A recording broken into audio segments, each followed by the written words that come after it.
Bom, nobres amigos, louvado seja o nome de nosso Senhor Jesus Cristo, para sempre seja louvado. Quero ressaltar a minha alegria de poder vir aqui falar a vocês, estar juntos com pessoas diferentes, confissões religiosas, mas que têm esse ardor de defender a vida. E ressaltar também a minha alegria da casa, da Câmara, abrir espaço para que nós possamos falar. Eu dizia hoje cedo, na minha fala lá na Câmara dos Vereadores de Várzea Grande, que eu vinha falar sim como sacerdote, como representante da Arquidiocese de Cuiabá, assessoria de comunicação, assessor da PASCOM, mas também como cidadão, no pleno direito do uso da liberdade de expressão e de poder se expressar, poder me expressar nesse debate importante, que é a questão do preceito fundamental, o direito à vida.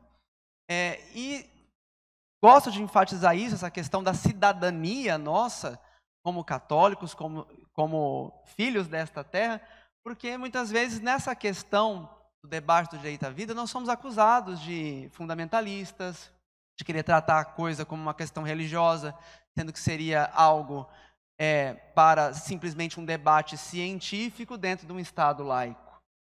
Então, é o nosso esforço de sempre tentar debater essa questão do aborto a partir de uma visão justamente científica, filosófica, para mostrar que nesse nível também da ciência e da filosofia, há argumentos suficientes para a gente repudiar a questão do aborto.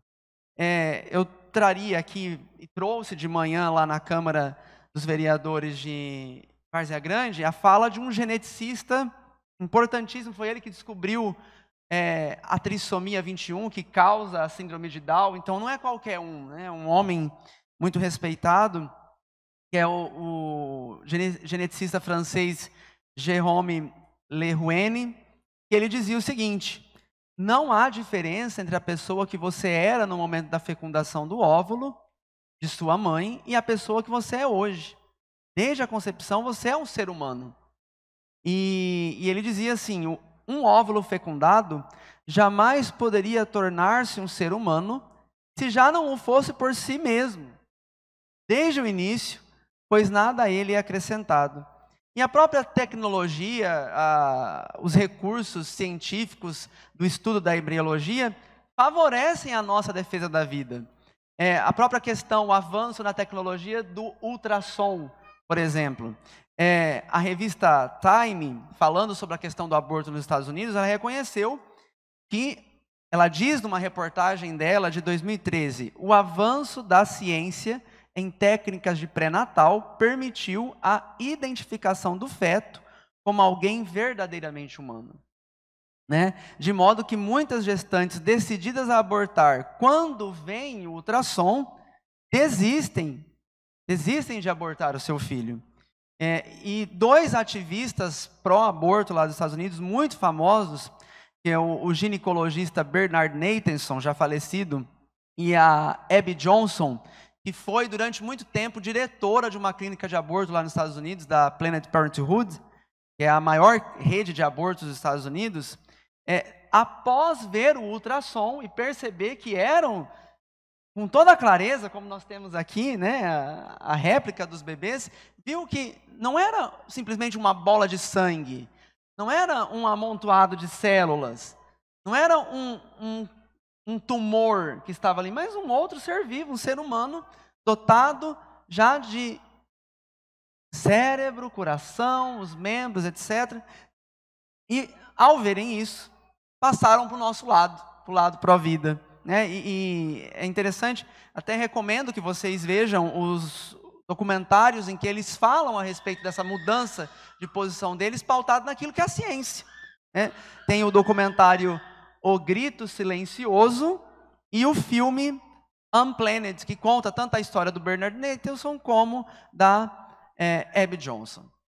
Bom, a ciência está do nosso lado. E claro, porque o mundo foi criado por Deus, então a ciência, Deus é a ciência, Deus é a sabedoria. Mas eu gostaria de ressaltar aqui, meus queridos, agora já falando realmente como sacerdote, que nessa luta pró-vida, nós temos que entender que não é só uma luta pró-vida mas é uma luta pró-vida eterna. E de fato, para a gente entender realmente a raiz que está por detrás dessa luta de uma cultura da morte, não é possível entender isso só a um nível de sociologia, de filosofia ou de questões meramente laicas. Existe sim um fundo mal, perverso, digo com todas as letras, diabólico nessa questão da cultura da morte. E como se dá isso?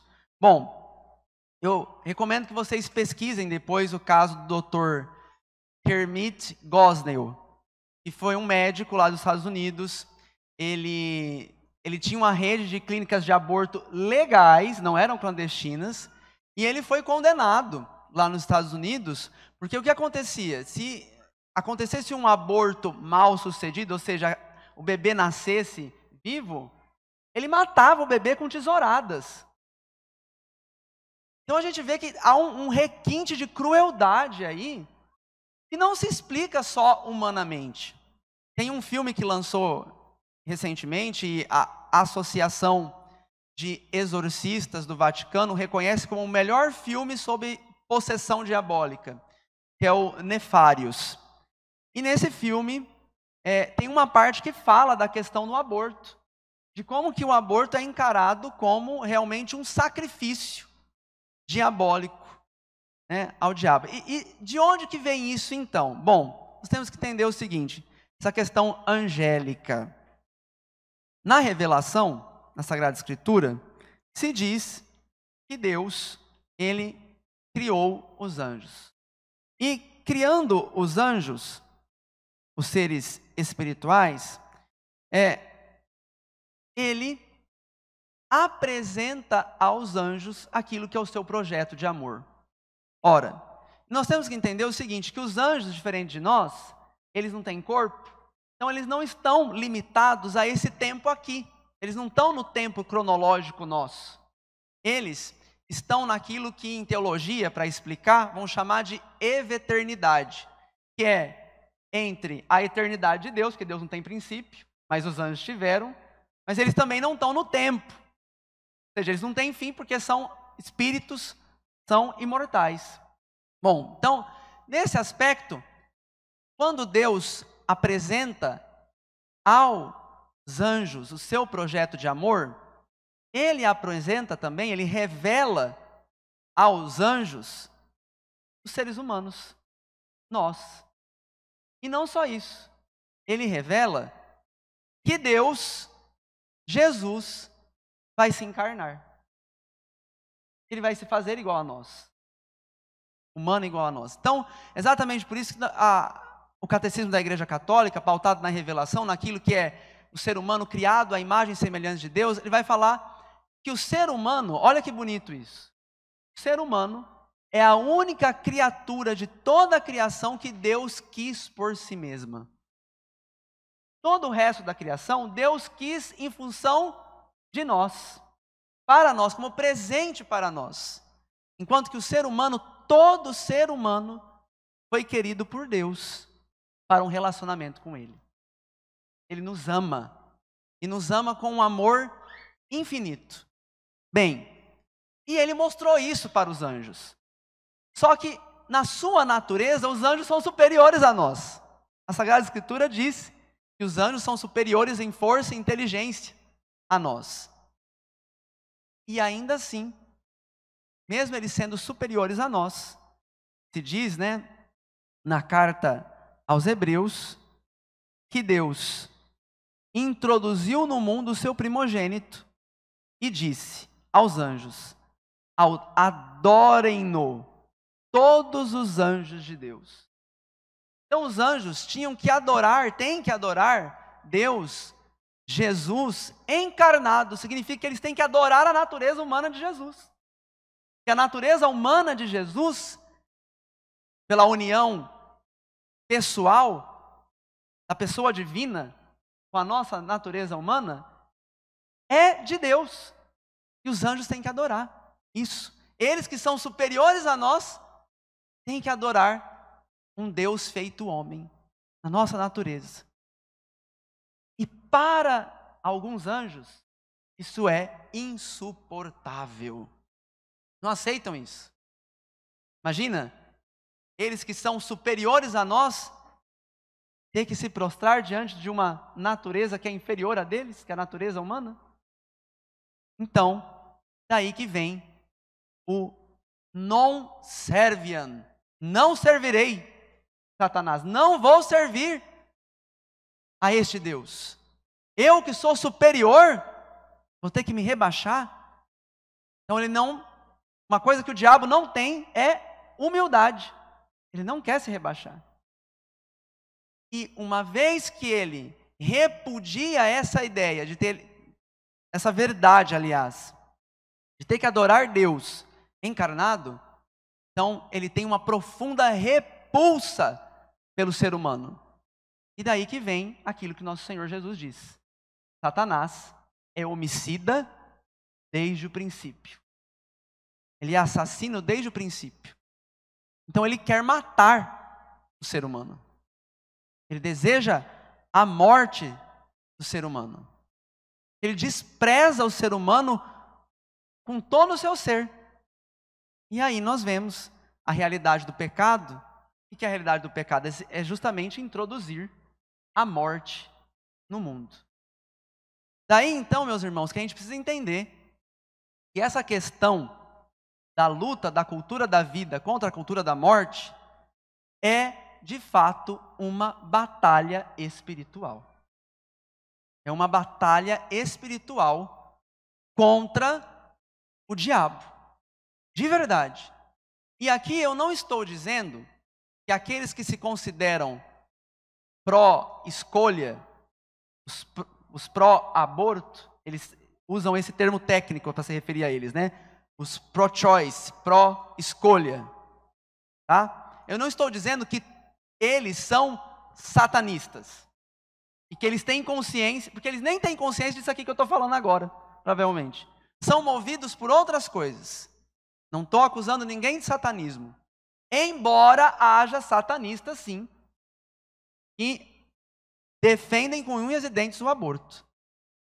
Mas estou dizendo que esse movimento homicida de cultura da morte tem sim por detrás como protagonista, aliás, como diretor, uma mente angélica diabólica. E se nós quisermos vencer isso, sim, nós temos que estudar muito para entender tudo isso. Estudar filosofia, estudar embriologia, estudar sociologia, direito, temos que estudar tudo isso. Temos que usar a razão e a inteligência que Deus nos deu. Mas precisamos rezar. Precisamos ter vida espiritual. Precisamos ter comunhão com Deus, amizade com Deus. Precisamos estar em estado de graça, porque Jesus falou: sem mim nada podeis fazer. Esta é uma batalha espiritual, meus irmãos. Agora, nosso Senhor Jesus também disse: coragem, eu venci o mundo.